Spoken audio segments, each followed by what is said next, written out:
Ah, shit. Oh mince. Damn it. Manage. Geen signé. Dank nochmal. Droge. Danach. Híjole! As we enter the last heat, it's just one seat open for the chance to become European champion.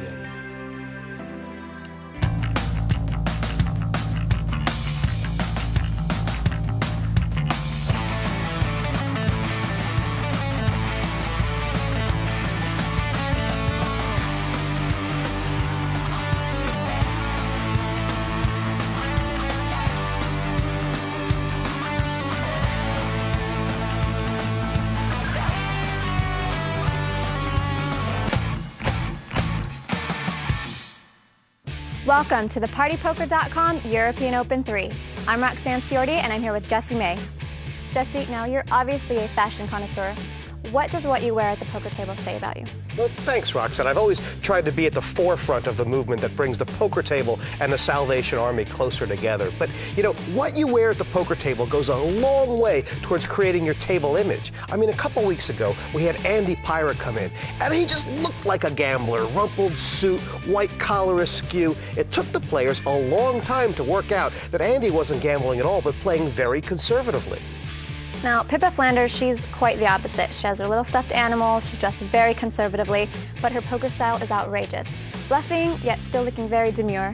Pippa's my hero. I mean, no one has caught on to her, and I don't think anyone ever will. You know, no one would believe that someone that looks so tight and demure, as you say, as Pippa, and brings a donkey to the table, is at it. No one will call her, and who knows if they ever will. Sunglasses on and medallions at the ready. Let's see who's at the table tonight and who's wearing what. One half of a pair of poker-playing brothers, it's the Lizard, Darren Bloom.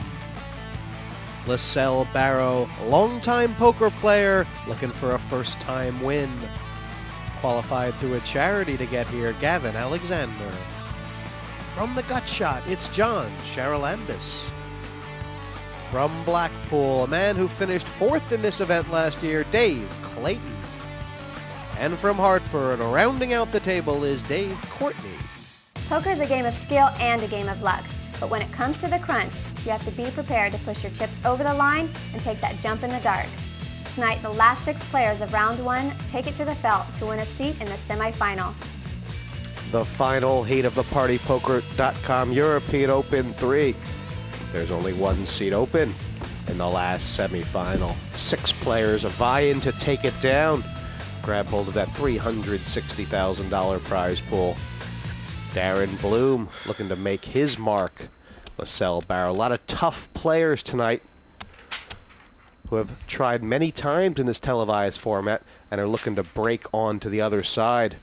Although Dave Clayton has done it already, and I would imagine he's the favorite. This format features players starting with $100,000 in tournament chips, as you know. The yellows are worth $1,000, the blues are $2,000, and the reds $5K apiece. You must get every chip. There's $600,000 in play to go to that semifinal stage. Jesse May here with the Razor, Ian Fraser. And Ian, one player I'm guessing you know is Dave Clayton. When you won this tournament last year, he was at that final table briefly. Yeah, very good player, Jesse. He'll be one, if he gets his fair share of the cards, he'll definitely be mixing it up at the end, I should imagine. Very aggressive player. Dave is a professional poker player, and I think he generally plays, he says, 8 screens at a time on the internet.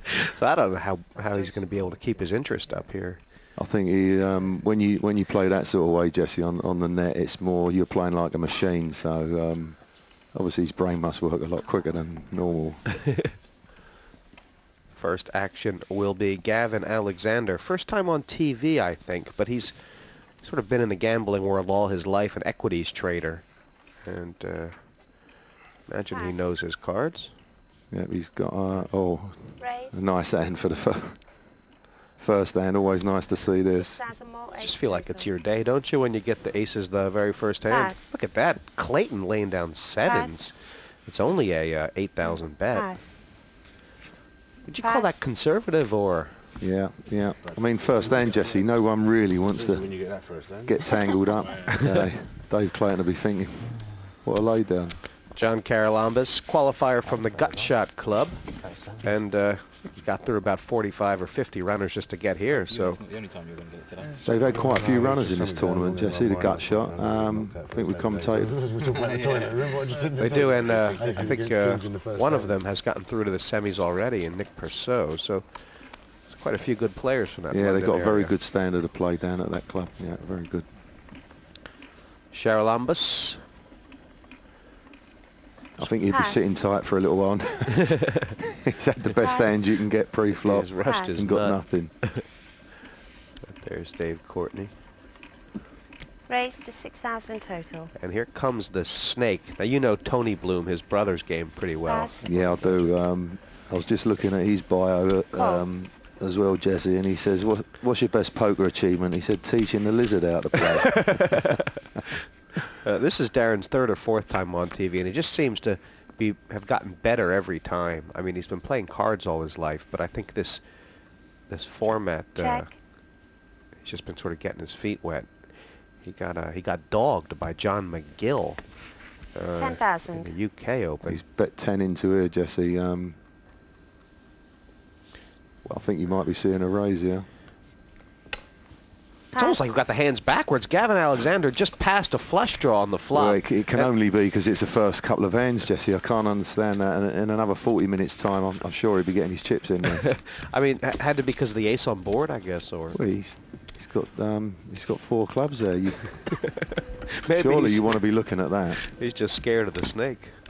Probably. Early tension, a bit of early nerves, I should think. Yeah, I mean, as many times as we say you can't be scared to go out, if it is your first time here, you just don't want to be knocked out in the first 2 or 3 hands. Yeah, do you? well, it is quite intimidating. You know, you've got the pressure of the tournament anyway, and, you know, the Pass. lead up to actually coming and sitting down, all the cameras Race around. to 6,000 total. It is quite intimidating. You don't want to go through all that ritual just to go out first couple of hands. This is going to be a field play here for the snake. Ace Jack. A lot of people would fold this to an early raise. Yeah, but we've already seen the first couple of hands. He's put his bets out early, hasn't he? He's not frightened to get his chips in. Re-raise to 6,000 20,000 plus total. 14, and I mean, all you can say about Darren Bloom is he's dead right here. Do you think he's Pass. gambling a little bit, or Yeah, and just all, have? all Pass. 4 aces are out here, Jesse. Oh wow! Pass. Yeah, you're right. Gavin Alexander and LaSalle Barrow 30. both folded the ace, and Dave Courtney Call. here going to peel off the flop. He's in a bit of trouble. He's in a lot of trouble, really. I mean, Yeah. he's in terrible trouble. Well, we know we're not going to see an ace come down, so Couple of clubs, and this is 18. a nice play. 18,000. yeah. These guys know, Jesse. The first one to get their chips in has got the edge automatically, unless he comes over the top now, which will be fantastic.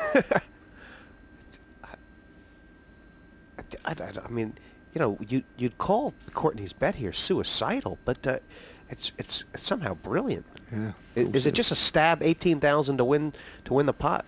Well, it ain't a bad flop to have a bet on. You know, a raise and a re-raise and a call. You know, he's got to be putting him on a queen. You know, you're not going to have any of the 6-9 unless you've hit trips. So, Right, and I mean, I guess the card that for a re-raiser, the card that he's least likely to have is a queen. I mean, Yeah. he either has ace-king or he's got a big pair or something like that. And Courtney takes that down. It looked like a very unwise call, but he's got the money.